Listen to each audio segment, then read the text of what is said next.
keligaa baa noolaan kara, keligaa baa waxaa gaari kara, keligaa baa dareemi kara.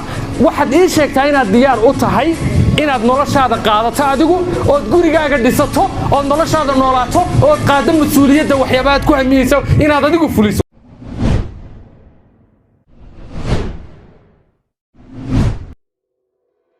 The third thing about life, qofna kuma noolaanayo. waxaad haysataa one shot, laakiin one shot kaad haysataa uu kaa badan yahay haddaad sideeda u noolaato. oday dhimanaya dardaarmaya, laba wiil uu leeyahay la dardaarmaya. odaygana guri buu leeyahay aad u qaali oo u dhistay. guri xaaskiisa iyo ciyaalkiisuna gurigaas ku soo wada koreen. gurigaas uu dardaarmaya markaa.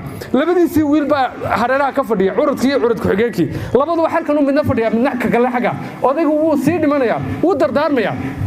labadii wiil buu yeedhay, wuxuu ku yidhi aabbo ma rabtaan inaan dardaaran dhaxalgalayda siiyo?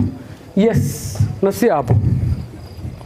wuxuu ku yidhi gurigaygan aad degan tihiin anaa dhisay, lacag badanna way iga gashay, laakiin waxaa ku jirta seeskiisa hoose fariin u dhiganta $1 milyan oo ka qaalisan guriganba.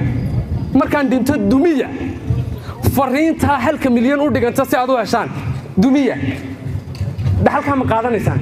waxay idhahdeen aabbaha maxaanu ku diidaynaa, waan qaadanaynaa. okay odaygii waa uu dhintay, ilaah u naxariisto, si sharaf leh loo aasay. inamadu waxay isleeyihiin dhaxalkii aabbaha ka war doona. dhaxalkii bay yimaadeen, gurigii bay bilaabeen inay dumiyaan, way dumiyeen. markay dumiyeen fariin bay ka heleen. fariintaasi waxay u dhigantaa sidan: gurigan anigaa dhistay oo tacabkayga ku dhistay. dardaarankaygu waxa weeyaan inaad guri aad leedihiin dhisataan. walaashay iyo walaalkay waxaan kaga tegayaa hal fariina. sida aabbahaasi dardaaran dhaxalgalo u siiyey inamadiisa,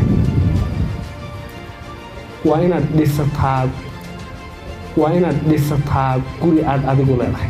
hamiga weynee kugu jira anu kuma noolaanayo, kuma fulinayo. nobody else can do that for you. ha ku fikirin inuu qof jiro noolaanayo noloshaada. war you have got one shot, hal jeer baad noolaanaysaa, weliba ma ogid intaad noolaanayso. waxaad ku fikiraysa keligaa baa fulin kara, keligaa baa noolaan kara, keligaa baa waxaa gaari kara, keligaa baa dareemi kara.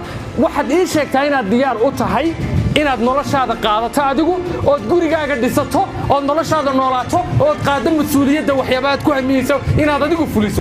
you can live your dreams. waad noolaan kartaa noloshaada anigoo yar oon waxba ahayn oo nolol badan arkayn. I believe inaan dad badan la hadli doono. I believe inuu codkaygu muhiim noqon doono.